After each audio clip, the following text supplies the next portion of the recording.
Hello, everyone. So, this is sort of a follow-up to Dennis's video on sexless marriage. 9 years sexless marriage. 9 years, yeah. That was kind of a rough video to watch. So, deal with this issue almost every day, absolutely every week.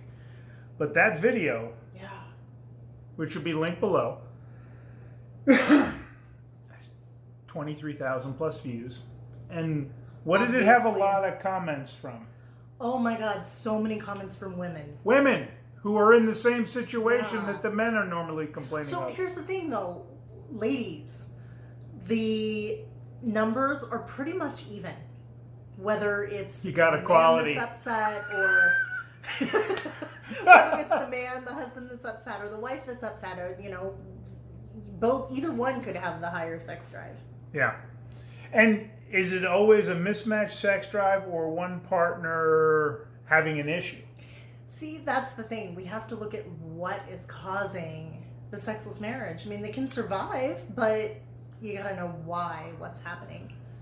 So one of the things I always tell men, if every other aspect of your relationship is amazing,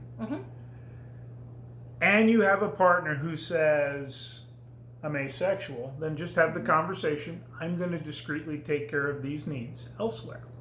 Yeah. Most of the time when you have that conversation, it doesn't go over well. And suddenly it's, well, I'm going to have a friend. And I'm like, time out. What happened to the asexual thing? And I have had the conversation with some people where they kind of have discovered over time that thought of asexuality was a misunderstanding of sexual desire and response. Well, or religious trauma or various other things. So there's so much that it could actually oh my gosh, yes. And it's a two-way street. Like when we started digging into it, men and women, same, pretty much plus or minus a few percentage points. So the advice is really the same. Yeah. Work on yourself for yourself, whether Yeah. you're a lady or a man. Yeah. And then we have to understand this isn't just about sex. It's about intimacy. Right. It's about connection. It's about feeling like a team, feeling like you're in a partnership. So, this is not to say, well, what if I'm not in the mood? We're not saying you just have sex to have sex. However, Esther Perel is pretty well known. Do you know what puts you in the mood for having sex? Starting to have sex? Having sex. The body is a very responsive machine. And now I want to clarify because you've talked on your channel about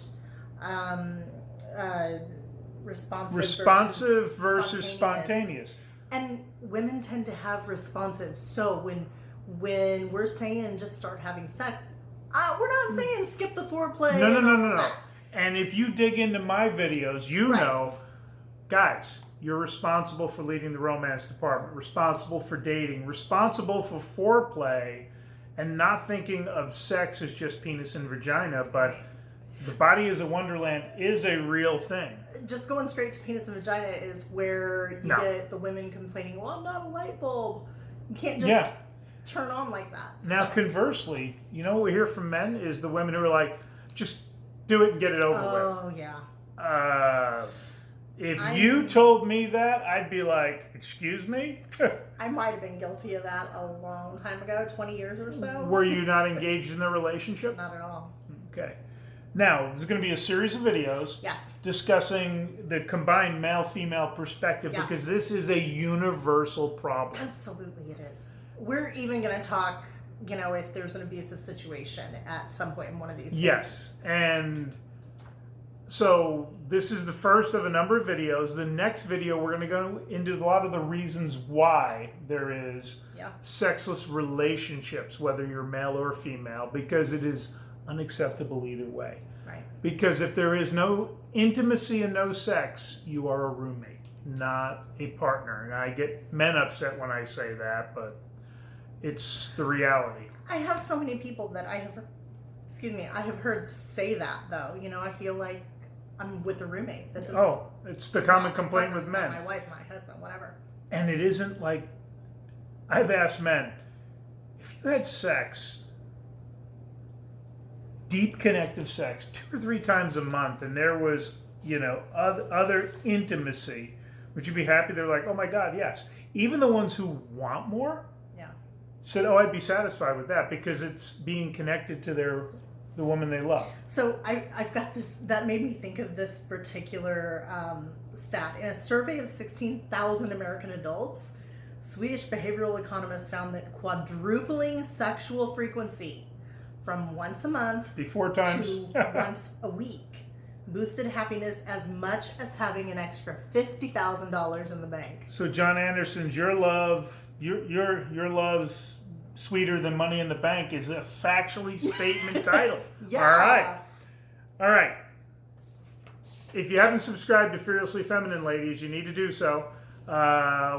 This whole series was her idea, and we will see you in the next video.